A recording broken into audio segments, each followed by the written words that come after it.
It's Tim Albright with AVNation with an AVNation special, chatting with my buddy Andrew Evans from Extron. Welcome, sir. Thanks, Tim. Appreciate it. So we're going to start, actually today we're going to talk about NAV, right? NAV, Extron's AV over IP solution. First and foremost, congratulations. You guys not one, but 2 awards.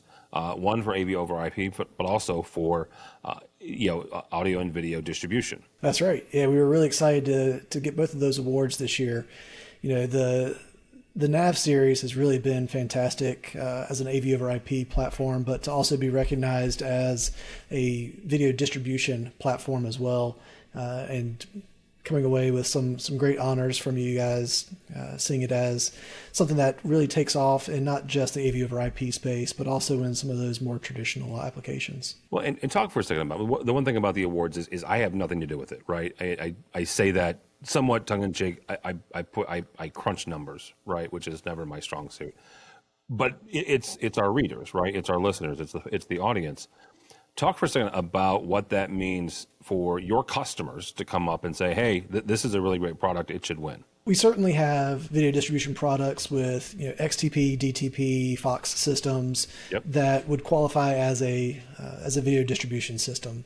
And those are still deployed widely across all kinds of applications and venues.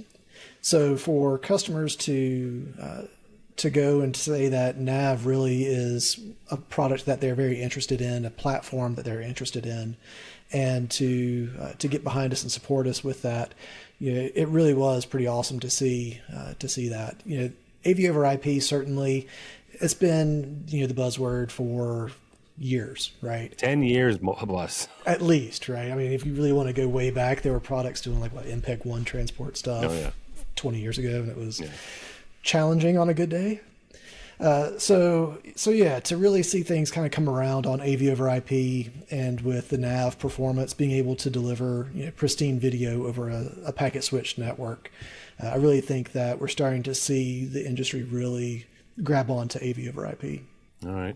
You guys are talking about a brand new encoder that's been released, the NAV E121. What is it, and what makes this one kind of special and unique? This past January, we were really excited to bring this one out.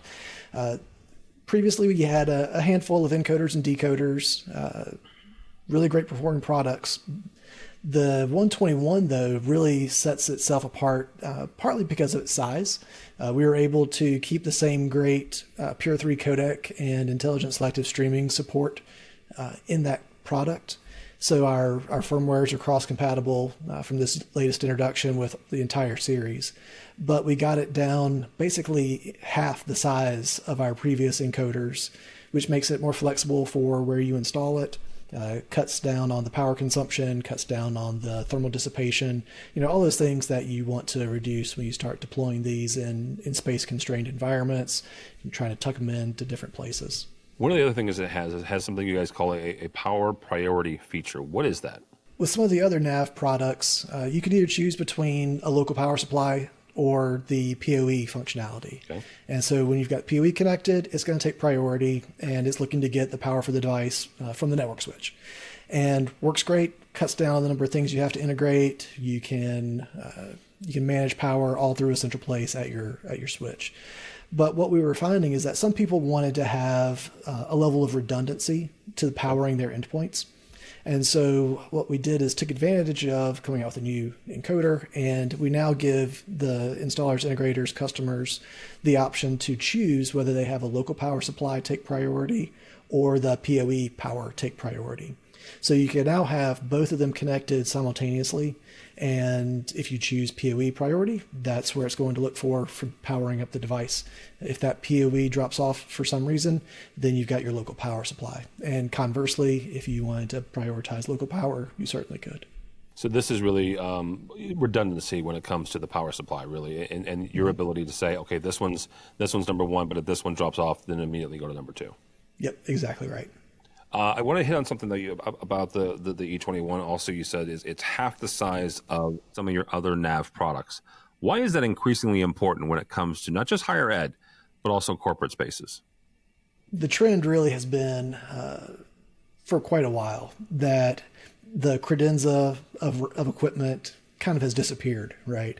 Yep. People aren't putting the racks in the rooms anymore, or at least as much as they used to. If they are, it's very minimal space being allocated to the AV hardware. And so to be able to have the power of an encoder in a space where you don't have dedicated equipment areas really becomes appealing. The other side of it is, because it's a quarter rack wide, 1 inch tall product, we can now get 4 of them on a single rack shelf. So even in a rack installation, you do get a lot better density than with some of the other versions of NAV. All right, Andrew, one last question about the E21. You talked about the power consumption savings. There are corporations and higher education places all over the world that are worried about ESG, right? Environmental sustainability and governance. One of the areas that they're looking to save and to be more ESG in compliance is their power consumption of their devices. Talk about, that requirement and why E21 fits that. Sure. So the NAV E121, it is a much smaller physical package, but it does consume a fair bit less power than the NAV E101 or the NAV E501 in comparison. So not only are you getting the benefit of smaller form factor, less power consumption, less thermal dissipation within your space that you have to overcome with HVAC loading calculations, but we also even have a lower price point on it. So you get smaller, same high performance, but at a lower price point. So you get initial CapEx savings, but you're also going to experience some OpEx savings as well between the power and the thermal. Very cool.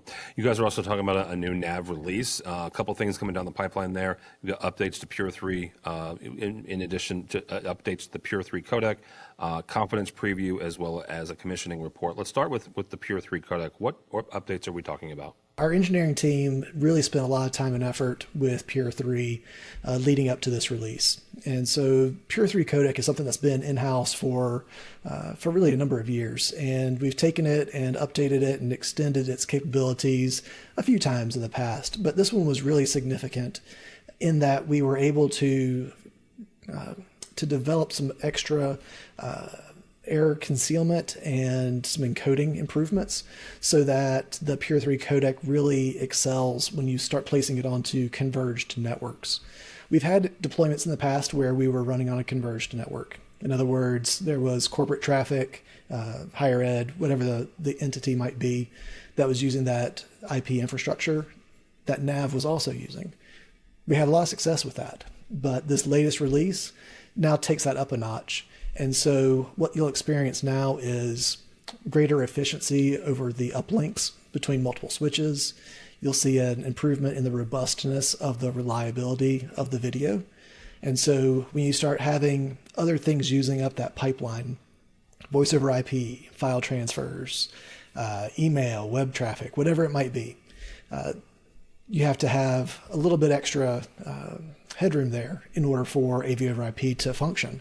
And so what we've done is we've made sure that we're using our portion of that pipe as efficiently as possible.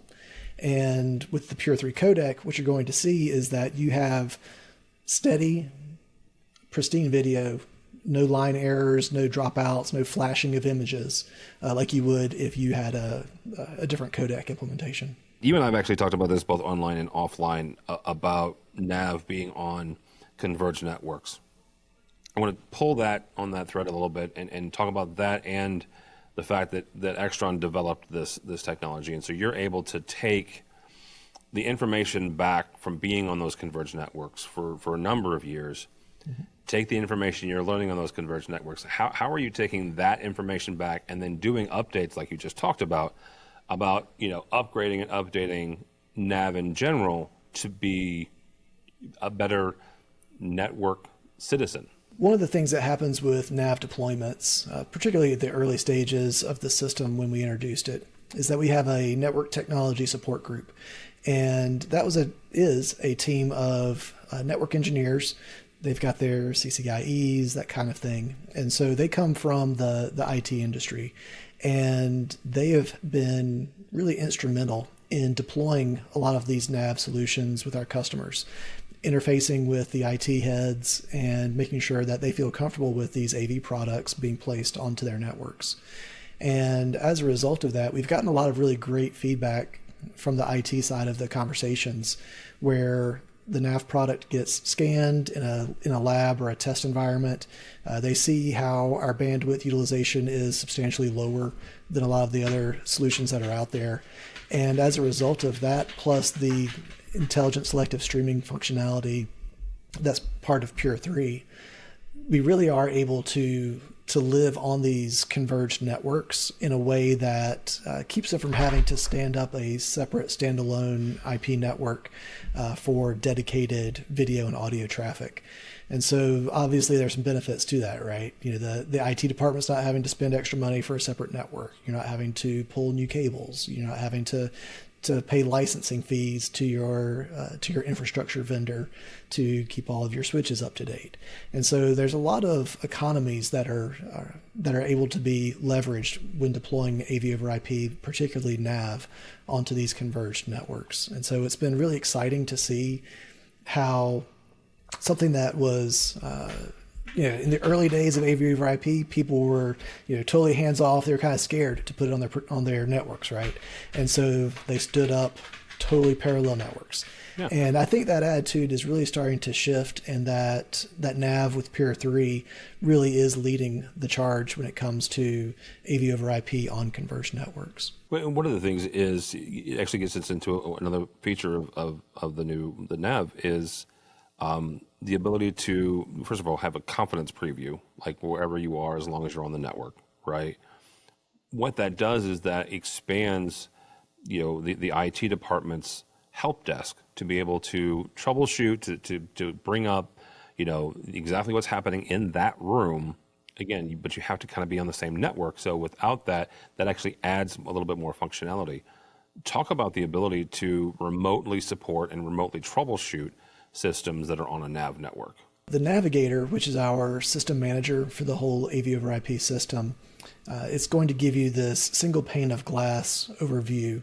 It'll show you all of your encoders, all of your decoders. It shows you any kind of error messages that might pop up because your querier fell offline for some reason. It's basically the heart and brains of the management of your AV over IP system. And so with this latest release, we also now have, we call it confidence preview. And from that Navigator, you're going to see a window and be able to, on your web page, to see the video that's coming from that encoder. And from a help desk perspective, that's phenomenal, really. Imagine having to manage 50, 100 classrooms across a campus where you've got hundreds of these endpoints, and you get the phone call from the professor that says they don't see anything on their screen. Well, if you log into your Navigator and you can see your preview from that encoder and there's no video on that, it's a lot easier to talk that professor through making sure that they've got their laptop connected properly to the encoder itself than diving all the way down the rabbit hole of, is my switch configured properly? Did the decoder fall offline? Is the projector, the flat panel display turned on?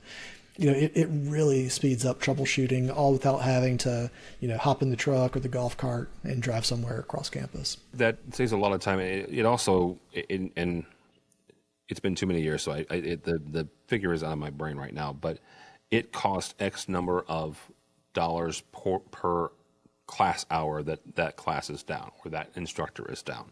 So what you're doing is you're not only saving the time, but you're also saving, in this instance, the university money, because in 2 or 3 minutes you can help an instructor remotely, right? You're right, without getting in a golf cart, and save the class time that they, back when I was a tech manager 20 years ago, we would have had to, sneaker net it over and verify all the things and make sure everything was plugged in. And sometimes you can't get there right away, and so a classroom gets canceled, and that costs the college and the university money. Absolutely. That's right. I mean, you got some of these institutions that if you can't get class going in 10 or 15 minutes, it's canceled. Yep. And depending on, like you said, how long it takes you to get over there, that sneaker net might have just resulted in a canceled class of 50 or 100 students in a lecture theater. A couple of new options that you guys have got. One of this is expanded workstation options. Explain that for a second, because you've got 3 or 4 options now that you're adding to the NAV interface. That's right. So in our previous release, we had KVM workstations as an option. And so what this would allow you to do is to associate some of the encoders together and decoders together. And you're basically doing like a KVM type AV over IP application where you might be at your desk with 2 monitors, 4 monitors, and you're moving your mouse from workstation to workstation so that you can maybe go from a production PC to maybe your local PC, some shared resources, whatever it might be. Command and control type applications is probably what most people would associate with this, not as much with education.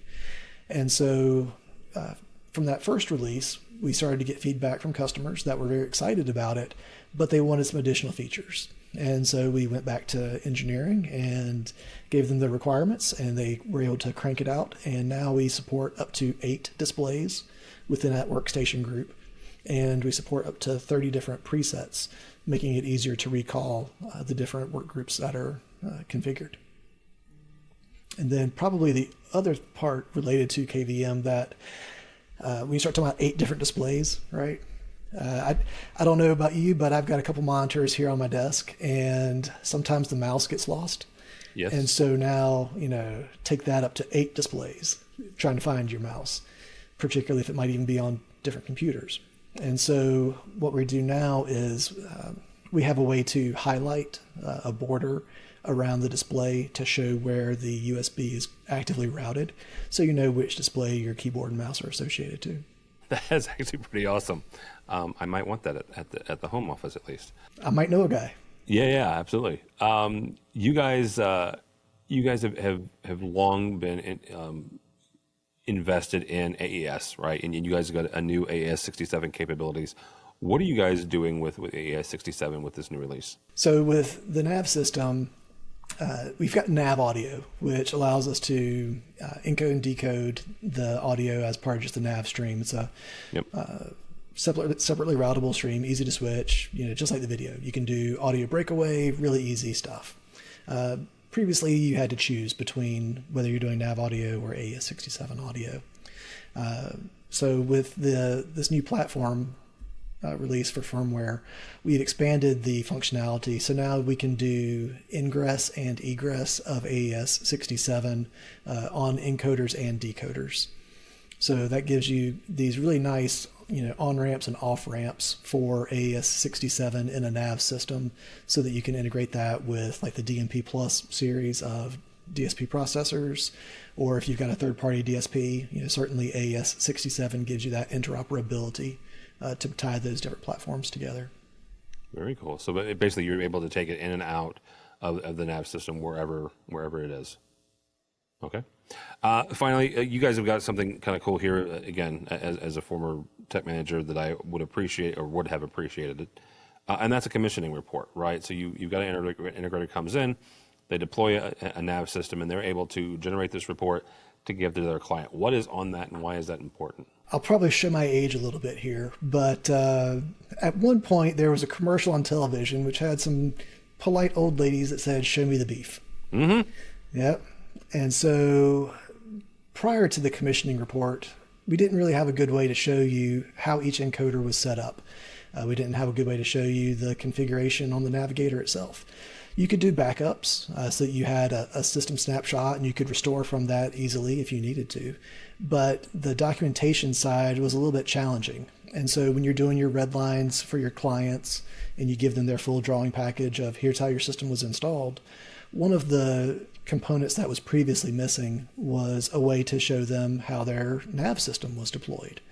And so what this commissioning report allows us to do is log into the navigator, you launch that commissioning report, and it takes a system level snapshot of all of the encoders, decoders, and navigator settings and creates that into one comprehensive document that you can then save or print out if you need to have a hard copy for that end user. And now they've got a way to say, here's exactly how my system was deployed, here's how it was commissioned, I know it was working.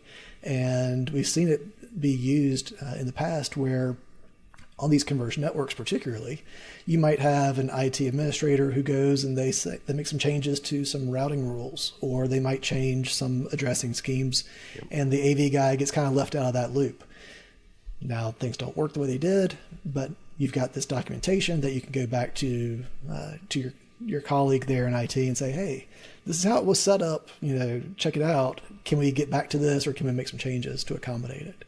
Yeah. So it's a really great way to have that system documented without having to go in and write it all out, take screenshots, whatever it might be. Well, in today's documentation, I mean, again, you and I are both talking about our age. When I first started in the business, it was it was a 5-inch 3-ring binder that had everything, including all the manuals, all of the this, that, and the other. Today's documentation is done some sort of zip drive and it gets sent to the end user, the IT manager, but that's still important for this system. I think it's actually even more important because you're right. You can take a snapshot and say, this is how it was configured when it was working, regardless of what any changes that somebody makes to the network down the road. This was, this is the date and this is the snapshot it was working. Yep, exactly right. Yeah, so in that thumb drive of documentation, you can give them the PDF of their commissioning report as well as the backup file for the entire system. And so that way they've got not only the documentation, but a way to restore back to a known functional point. All right. Andrew, again, congratulations to you and the entire NAV team on the 2 AVNation awards. If somebody wants to find out more about Extron or about NAV, how do they do that? We appreciate that. We're really excited for those awards, certainly, and we look forward to seeing what the future holds for NAV. For anybody who wants some more information on it, just check out the website at www.extron.com/NAV, and you'll get all the latest information. All right. Thank you so much, sir. For us, for AVNation, go by our website, avnation.tv. That's avnation.tv. You'll find this program and a host of others on there, including, like Andrew said, the AVNation Awards. You can check out Extron. That wasn't the only awards they won, by the way. You can check all that out and more at avnation.tv. It's avnation.tv. The network for the AV industry. What are you listening to? This is AV. This is AVNation. This is AVNation.